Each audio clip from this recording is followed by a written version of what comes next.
छठ के बाद बिल्कुल 14 नवंबर को, ये तो मैं पहले ही कह चुका हूँ कि हम लोगों की सही दिवाली 14 नवंबर के बाद होगी। 14 नवंबर के बाद एक बार फिर आपको मेरा घर कार्यालय ऐसे ही जगमगाता हुआ दिखेगा।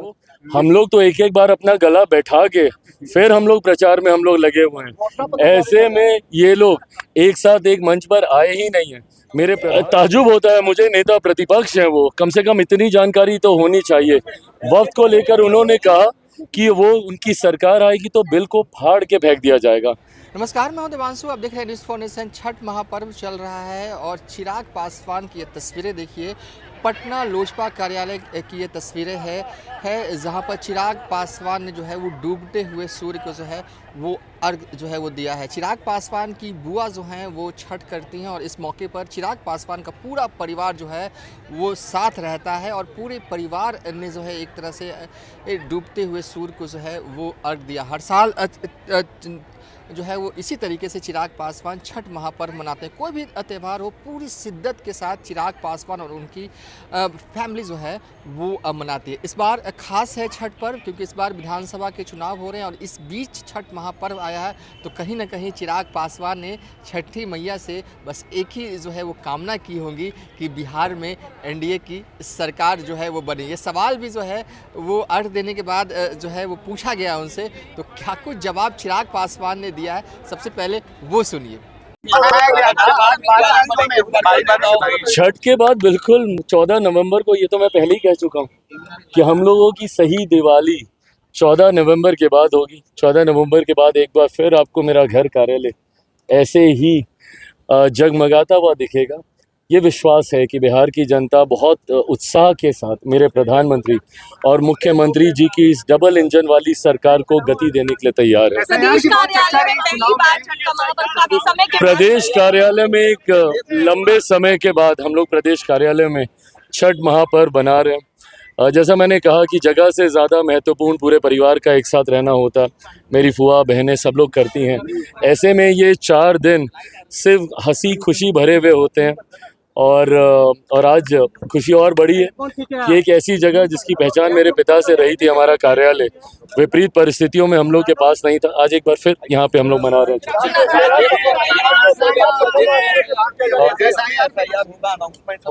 होना भी चाहिए, बिल्कुल होना चाहिए। हम लोगों ने जब बिहार में भी एसआईआर का फैसला चुनाव आयोग के द्वारा लिया गया, हम लोगों ने पूरी तरीके से इसका समर्थन किया और ये समय समय पर ये एक ऐसी प्रक्रिया है जिसका पालन होता रहा है। लंबे समय से नहीं हुआ था, जिसकी वजह से कई राजनीतिक दल, कांग्रेस जैसे दल, इन्होंने सवाल उठाए थे वोटर लिस्ट में धांधली को लेकर। मुझे लगता है इस प्रक्रिया के माध्यम से वो रिवीजन हुआ है जिसकी ज़रूरत थी। कई ऐसे साथी जो पलायन करके बाहर चले गए, कई जिनका दुखद निधन हो गया, या कईयों की डुप्लीकेसी, इन तमाम चीज़ों के निवारण के लिए यही एकमात्र प्रक्रिया है। जैसे इसका बिहार में इस प्रक्रिया को अपनाया गया है चुनाव आयोग के द्वारा, पूरे देश में पहले ही कहा गया था किया जाएगा। आज मुझे लगता है जब हम लोग ये कर रहे हैं तो चुनाव आयोग की प्रेस कॉन्फ्रेंस भी थी और बाकी राज्यों में भी इसको कराने का फैसला लिया गया। महागठबंधन में बिखराव लग रहा था, लेकिन अब राहुल गांधी भी आ रहे हैं, तेजस्वी यादव की ज्वाइंट रैली होगी, साझा मैनिफेस्टो भी आ रहा है, तो अब वहाँ भी सब कुछ। प्रभु, अगर अब नहीं आएंगे तो कब आएंगे? और हफ्ता भर नहीं आएंगे तो चुनाव ही खत्म होने पे आ जाएगा। कम से कम देर सवेर ही सही, अब आ जाना चाहिए इन लोगों को। हम लोग तो एक एक बार अपना गला बैठा के फिर हम लोग प्रचार में हम लोग लगे हुए हैं। ऐसे में ये लोग एक साथ एक मंच पर आए ही नहीं हैं। मेरे प्रधानमंत्री एक बार आके जा चुके हैं, पुनः आने की उनकी तैयारी चल रही है।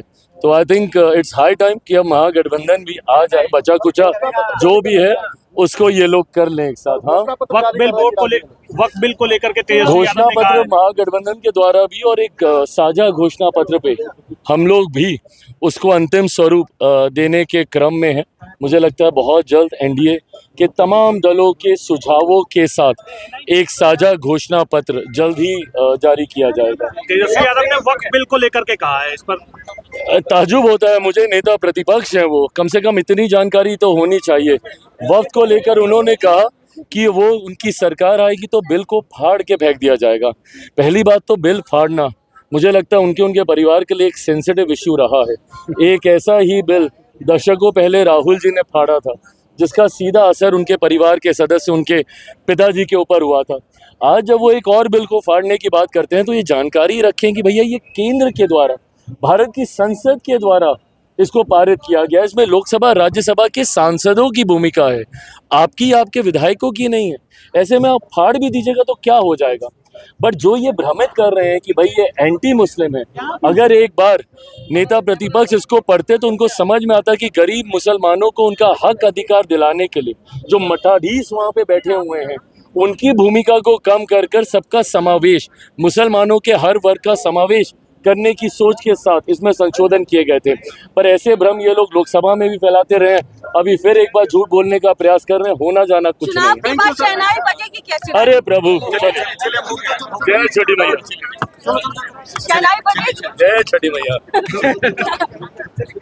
चिराग पासवान अपनी जीत को लेकर पूरी तरीके से कॉन्फिडेंट में है, एनडीए की जीत को लेकर बिहार में कॉन्फिडेंट में है और कह रहे हैं कि सरकार तो एनडीए की ही बननी है। बहरहाल हो जो भी चुनावी नतीजे जो हैं वो 14 नवंबर को आएंगे, लेकिन छठ एक तरह से कह सकते हैं कि पूरे बिहार ही नहीं, अब तो पूरे देश भर में जहाँ भी बिहारी गए हैं अब अपने साथ छठ पर्व को लेकर गए हैं। और इस बार भी जो है वो पूरे बिहार में छठ की रौनक जो है वो देखते ही बन रही है, हर साल बनती है। नीतीश कुमार ने भी एक अन्य मार्ग में डूबते हुए सूर्य को जो है वो अर्घ दिया है।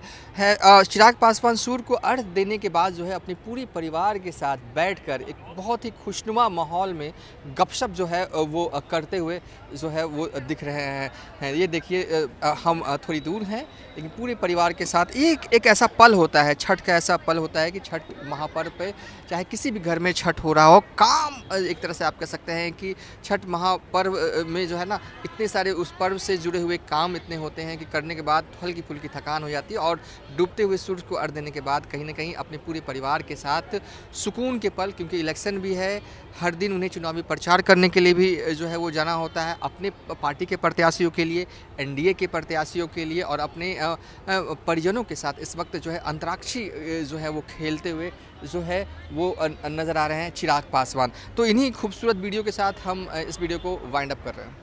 नमस्कार। नहाय खाए के साथ छठ महापर्व की आज से शुरुआत हो चुकी है। आस्था के इस पावन पर्व पर पूर्वी भारत में मसालों के सबसे बड़े ब्रांड आईटीसी लिमिटेड सनराइज मसाला पिछले साल की तरह इस साल भी ऊर्जा का वरदान अभियान लेकर वापस आया है। आईटीसी सनराइज मसाले का अभियान ऊर्जा का वरदान के दूसरे संस्करण का उद्देश्य है संगीत और डिजिटल बुक के माध्यम से छठ की कहानियों को फिर से पुनर्जीवित करना, उन कहानियों से नई पीढ़ी को जोड़ना। इस वर्ष ऊर्जा का वरदान थीम श्रद्धालुओं को छठ पूजा की उत्पत्ति तक ले जाती है, जिसे संगीत और डिजिटल बुक दोनों माध्यमों के द्वारा प्रस्तुत किया जा रहा है। दोनों प्रस्तुतियां छठ की मूल लोक कथाओं पर आधारित है, जिनमें माता सीता का पहला छठ व्रत, राजा प्रिय व्रत और रानी मालिनी की संतान प्राप्ति की प्रार्थना, पांडवों की भक्ति और कर्ण द्वारा सूर्य देव की उपासना जैसे प्रसंग शामिल हैं। मैथिली ठाकुर की आवाज में इन कथाओं पर आधारित एक छठ गीत भी बनाया गया है।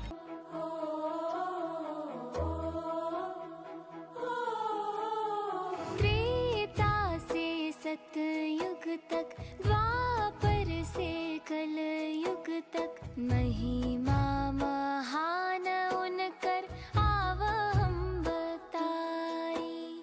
ब्रह्मा जी कैले जब सृष्टि के कल्पना, पुरुष प्रकृति दुई कैले रचना।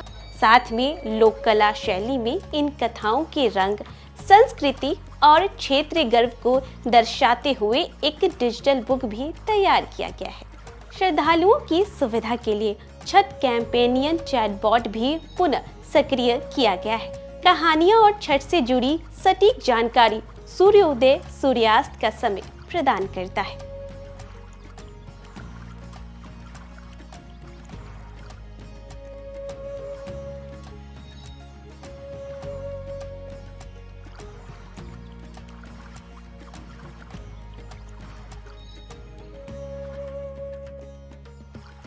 अपने नीचे दिए गए QR कोड को स्कैन कर सनराइज के साथ व्हाट्सएप पर जुड़ सकते हैं और छठ त्योहार से जुड़ी हर जानकारी, छठ गीत, छठ की कहानियां पा सकते हैं।